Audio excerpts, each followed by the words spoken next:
Bonjour à tous, aujourd'hui nouvelle vidéo donc sur Cisco. Donc là je me retrouve avec un Cisco 867. Donc là aujourd'hui on ne sera pas sur de la simulation, on sera vraiment sur un réel routeur. Donc je suis connecté via le port console et j'utilise le logiciel PuTTY pour y accéder.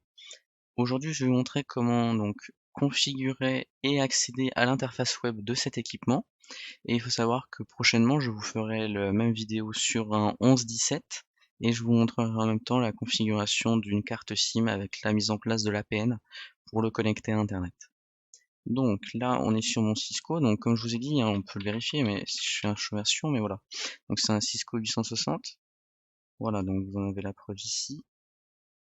Et donc on peut retrouver toutes les informations. Hein. Pour rappel, hein, la commande show version vous permet de retrouver des informations sur votre équipement, ainsi que la configuration actuelle. Donc, pour nous, ce qu'on veut, mettre en place le serveur, on va dire HTTP. Donc, on se met en conf-t. Première commande, IP HTTP serveur. Donc là, on active en fait le serveur, hein, c'est dans le nom. En deuxième, pour y accéder à ce serveur, il y a quand même une sécurité. Donc, on va être obligé de créer un utilisateur. On va faire quelque chose d'assez simple. Donc, username déjà, pour le nom, le début de la commande. Ensuite, là, c'est votre nom. Donc, on va prendre le truc le plus basique, Cisco. Et là, on va mettre privilège 15, parce qu'on va mettre quand même un petit peu de sécurité sur notre utilisateur Cisco. Secret pour que le mot de passe soit haché. Et je vais mettre juste Cisco. Voilà. Ensuite, nous, ce qu'on veut, c'est que ça soit cet utilisateur qui soit utilisé pour accéder à notre page web. Donc là, ce qu'il faut faire, c'est IP HTTP. Et alors là, on va faire Authentication Local. Donc là, on dit via cette commande, je veux pour m'authentifier utiliser les identifiants locaux. Donc entre autres, du coup, Cisco. Donc j'ai un autre utilisateur qui s'appelle Loïc, mais voilà, donc, on pourrait utiliser les deux. On peut aussi, hein, si vous le voulez, donc on n'oublie jamais hein, le point d'interrogation.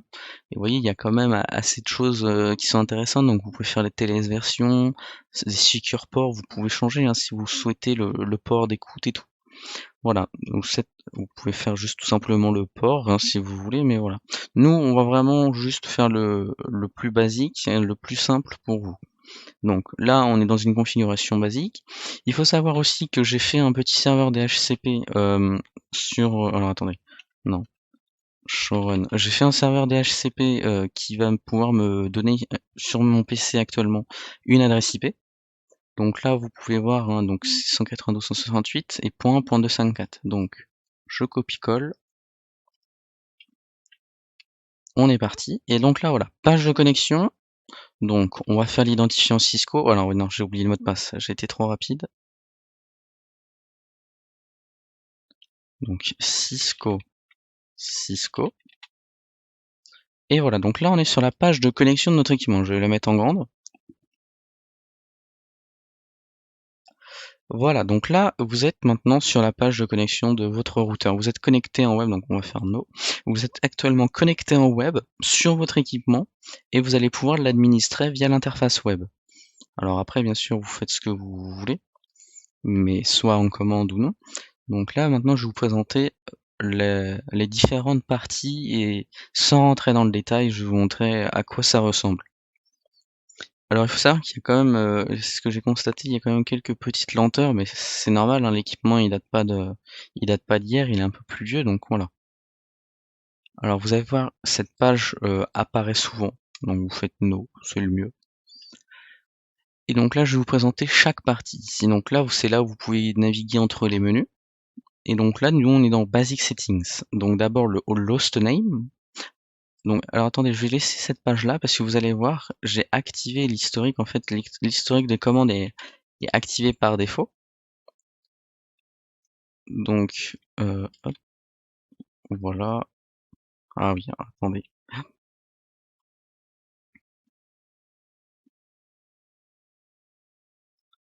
Voilà, donc on est parti. Donc l'host name, voilà, donc ça c'est le nom, c'est Kerguelen, voilà, c'est bien. Si vous voulez ajouter un domaine, c'est ici. Là, il y en a pas dans d'autres cas, donc voilà. Pour le time zone, on peut définir si on veut un NTP ou pas. Vous pouvez choisir la tranche horaire si vous le souhaitez, donc on va mettre celle-là.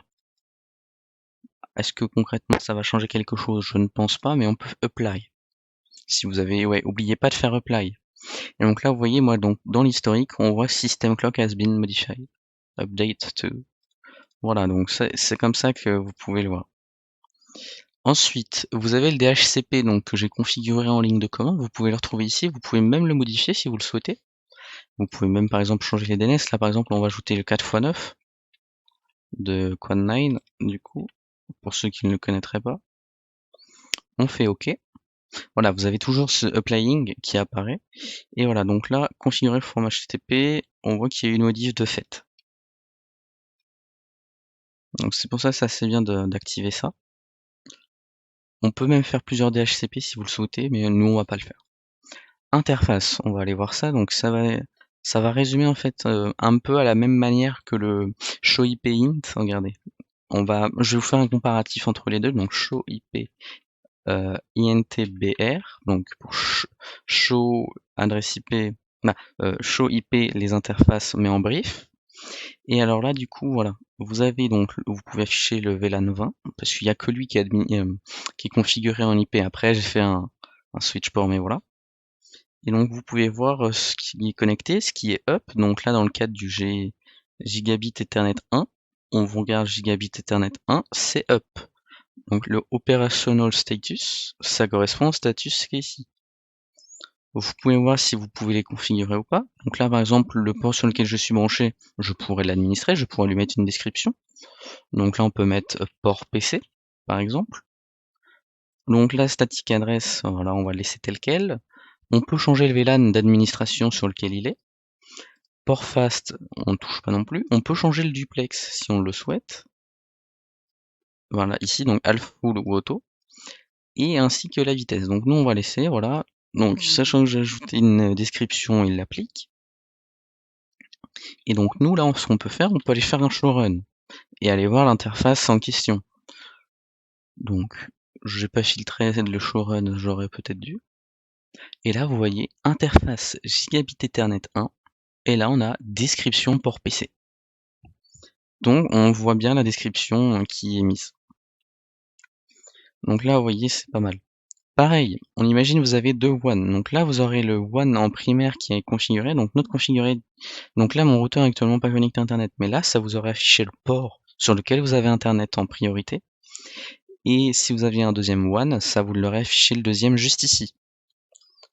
C'est aussi ici que vous pouvez configurer donc les interfaces. Donc ajouter une loopback si vous le désirez. Donc vous pouvez y définir l'IP. Create VLAN. Voilà, vous pouvez définir les VLAN et si vous voulez les associer à quel port. Et ensuite, vous y définissez les IP. Voilà, donc ça c'est ce que vous pouvez faire ici. Vous pouvez ensuite faire une gestion d'identité. Donc, à quoi va servir la gestion d'identité? Donc, c'est soit vous souhaitez l'ajouter à un serveur, ajouter un serveur d'authentication, donc d'authentification, pardon. Soit vous faites une gestion de groupe, mais là du coup on n'en a pas, donc on pourrait en créer un si on le voulait, hein. On pourrait créer juste là un groupe. Et on peut créer des utilisateurs juste ici. Donc là par exemple, j'ai mon Cisco et Loïc. Donc on voit il y a le privilège, il est à 15, il y a pas de groupe, donc j'en ai pas créé. Et on peut créer ici par exemple un utilisateur, hein. Donc par exemple Tartampion. Tartampion, hop, je vais mettre en mot de passe Tartampion et Tartampion. Privilège level, on va mettre 15 au maximum. Et j'applique. Donc, comme je vous disais, ça s'actualise en direct. Donc là, si je fais mon showrun, je suis censé observer mon Tartampion. On va aller voir ça. Voilà. Username, Tartampion, privilège 15, secret, et voilà. Donc là, on retrouve nos trois utilisateurs. Ils sont juste ici, ils sont bien là. Ensuite, on peut aller dans static routing, pardon. Donc là, il n'y a aucune route qui a été configurée, donc on peut en ajouter une si on le désire. Donc là, vous pouvez voir, vous pouvez faire la destination adresse. Et ensuite, le next hop, vous pouvez le décider. Vous pouvez par exemple faire Gigabit Ethernet 2 avec 8.8.8.8 et on va mettre en 4 x 255. Et on peut même régler la métrique, donc à 100 par exemple. Voilà. Et pareil, en fait, on a toujours un suivi de ce qui se passe et ce qui est ajouté. Ensuite, on va sur le dashboard. Alors, pour information, le dashboard, la dernière fois que j'ai été le voir, tout a chargé en continu et rien n'a apparu. Donc là, ça va rester pendant au moins, si je restais 5 minutes devant cet écran, ça resterait comme ça en loading pendant 5 minutes. Donc on va éviter de perdre trop de temps et on va passer à la suite. Vous avez deux options de troubleshoot. Donc pour troubleshooter, vous avez le ping et le traceroute qui sont possibles directement d'ici. Donc par exemple, on imagine de la source VLAN 20. On peut par exemple faire un ping vers la 4x1. Donc si je fais ping, voilà, donc ça va charger le temps que le ping se réalise.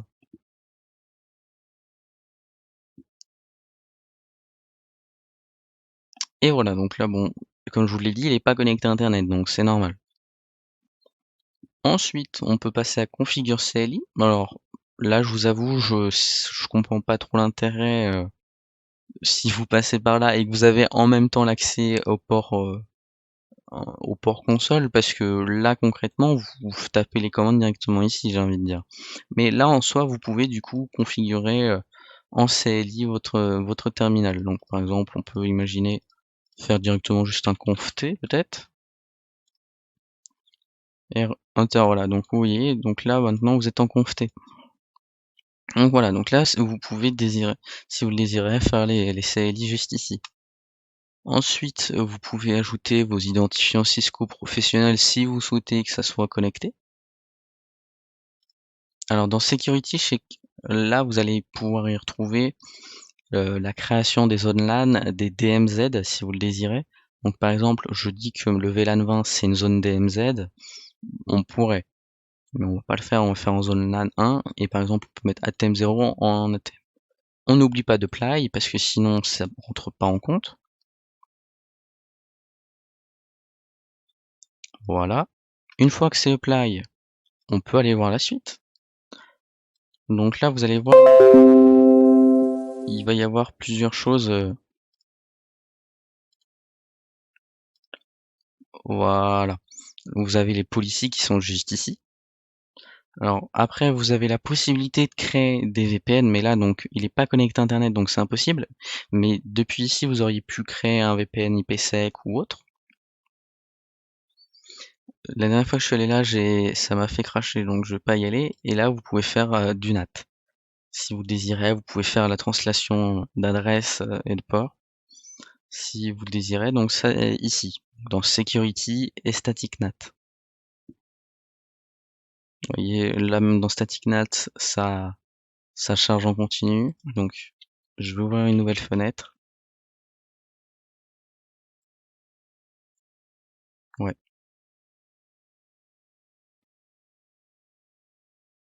Et on va aller dans ACL, qui est le dernier onglet à vous montrer.